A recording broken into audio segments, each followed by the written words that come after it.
Ouais, salut les copains, content de vous retrouver. Attends, on va mettre en tout noir. Putain, faut que je regarde la route parce que sinon je vais me prendre un arbre. Une vidéo sur quoi? Est-ce que l'Allemagne peut s'effondrer? Alors pourquoi tu me dis l'Allemagne peut s'effondrer, Mathieu? T'es encore dans le futur et t'as trop pris de médicaments de psychotropes. Non, j'ai une théorie les copains, dites-moi ce que vous en pensez. Personne va le dire, personne regarde les vidéos, mais ça me fait plaisir quand même de parler comme ça en conduisant, parce que je trouve le chemin plus agréable. Vous connaissez le bonhomme. Alors, l'Allemagne peut-elle s'effondrer? Alors, tu me dis comme ça, première puissance européenne, l'Allemagne... Attends, j'ai soif, je bois un coup, puis je te fais mon couplet après.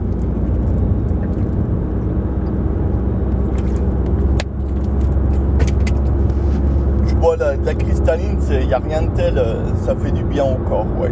Alors, pourquoi l'Allemagne peut-elle s'effondrer? Alors, on va juste faire un petit flashback très très rapide, parce que je ne suis pas économiste non plus, faut pas déconner. Alors, nous vivons dans une période inflationniste, le retour de l'inflation dû à un quantitative easing qu'on a depuis, je ne sais pas s'il faut remonter aux années 2000, mais même avant les années 2000, ou 2008, enfin bref, une multiplication de l'abondance d'argent. Voilà, une multiplication des billets de banque, virtuels ou pas, qui a permis de gagner 10 ans, 20 ans dans la destruction de l'économie à venir. Voilà. Aujourd'hui, on en paye les conséquences et ça s'appelle l'inflation. L'inflation, tu la connais, tu la vois tous les jours. Parce que ton putain de pot de moutarde, non, c'est pas un bon exemple. Parce que ton putain de litre d'huile est passé à 4 €. Tu comprends plus trop pourquoi d'ailleurs. À 3 € et des poussières. Enfin, ça dépend les magasins, ça dépend. Maintenant, on fait venir de l'huile de Turquie, quoi. Ouais, c'est écolo, ouais, c'est bien, c'est écolo, c'est bien. Alors, avant, ton litre d'huile, il coûtait 2 €. Après, il en vaut 4. Ça, c'est l'inflation.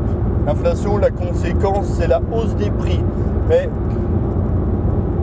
la cause de l'inflation, c'est une surabondance de monnaie. Ouais, il y a trop de monnaie dans le système et ça fort. En fait, c'est comme si dans ton moteur, tu mets trop d'huile et pas assez d'essence. Enfin, il faut un juste équilibre. Autrement, ça fait le moteur à explosion qui explose, quoi. Ou qui explose pas. Enfin, tu m'as compris. Alors, pour en revenir au sujet, l'Allemagne peut-elle s'effondrer? Alors, je vois plusieurs points à développer. Et puis après, vous irez faire le taf, vous irez écouter Charles Gave, vous irez écouter Gallois, vous irez écouter tous ces gens-là. Alors, l'Allemagne, c'est qui? Ce sont des Allemands. L'Allemagne, ce sont des Allemands. Plutôt vieux. La population vieillit à vitesse grand V en Allemagne. Le taux de fécondité est très très bas en Allemagne.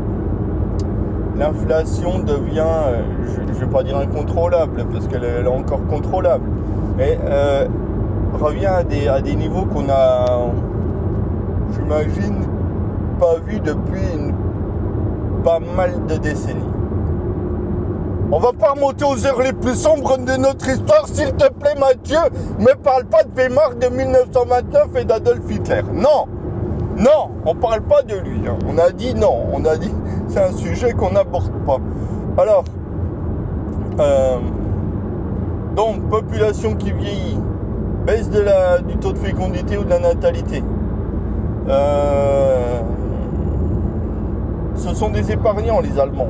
Ils épargnent. Bah ouais, quand t'as 70 ans, t'épargnes. Hein. Tu vas pas. Je vais créer ma start-up dans mon garage parce que je suis retraité. Non, ça marche pas. C'est fini ce temps-là. Et les Allemands, les obligations d'État et les taux d'intérêt, donc les taux d'intérêt de la BCE sont à 1%, je ne sais plus exactement, je retiens jamais les chiffres, mais ils sont quasiment à 0, quoi, tout simplement. Donc, avant, tu achetais de l'obligation allemande, si tu veux, l'obligation allemande était vue comme le dollar ou le franc suisse à une certaine époque, il y a plusieurs dizaines d'années. C'était le truc, tu savais pas quoi faire, t'achetais de l'obligation allemande, tu avais 3-4% de taux d'intérêt, j'ai pas d'idée, je place mon argent en oblige allemande. Ça pouvait pas faire de mal, ça pouvait pas nuire, tu vois. C'est comme si tu dis, tiens, je vais boire un verre d'eau. Ouais, non, ça ira mieux après qu'avant. Alors, l'Allemagne peut-elle s'effondrer? Donc, on a vu ensemble baisse de la natalité, vieillissement de la population, inflation 7, 8, 9, 10%. Ou plus, selon les chiffres qu'on prend. Et le taux d'intérêt, donc le taux des obligations allemandes, proche de 0. Donc les copains, c'est pas compliqué, l'équation est très très simple.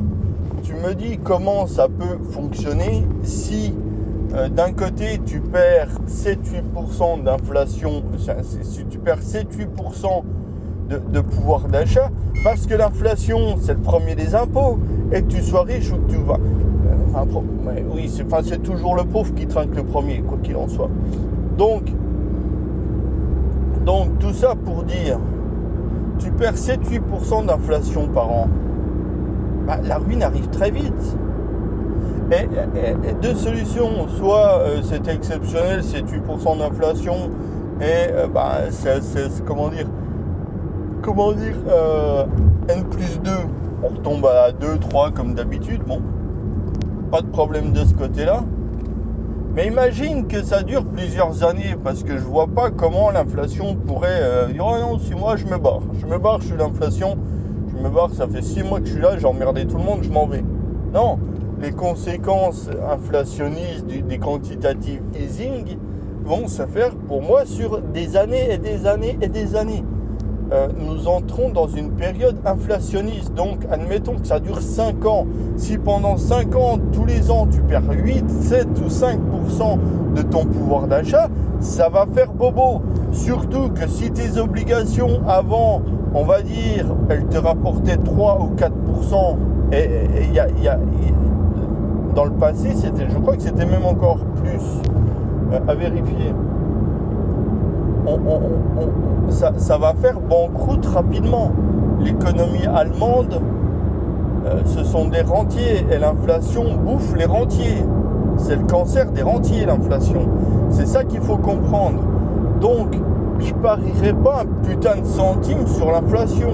Enfin, sur l'Allemagne, pardon. Il y a un autre truc. Là, on nous parle du pétrole, machin. Ah, c'est pas bien, le moteur thermique, c'est pas bien, ça pollue. Donc, qu'est-ce qu'on a fait? On a fait des Tesla. Bien ou mal, j'en sais strictement rien. Mais, tout ce que je sais, c'est que les BM, les Merco, les Audi, j'ai pas l'impression de voir tant que ça en électrique. Donc, il y a un truc qui va plus matcher avec la demande du consommateur, c'est le moteur thermique.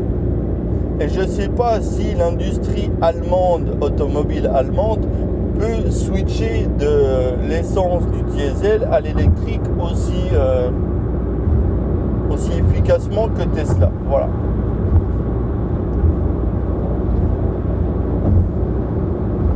Après, il y a la guerre en Ukraine, il y a tout ça. Mais pour l'instant, c'est ça que je vois. Je vois pas l'Allemagne.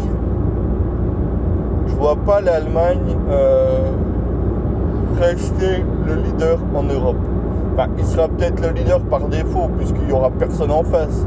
Mais je vois pas l'Allemagne garder sa puissance, son hégémonie comme ça et tout contrôler le business. Je vois pas ça. Non, je le vois pas du tout. Donc je parierai pas un putain de centime sur l'Allemagne. Après,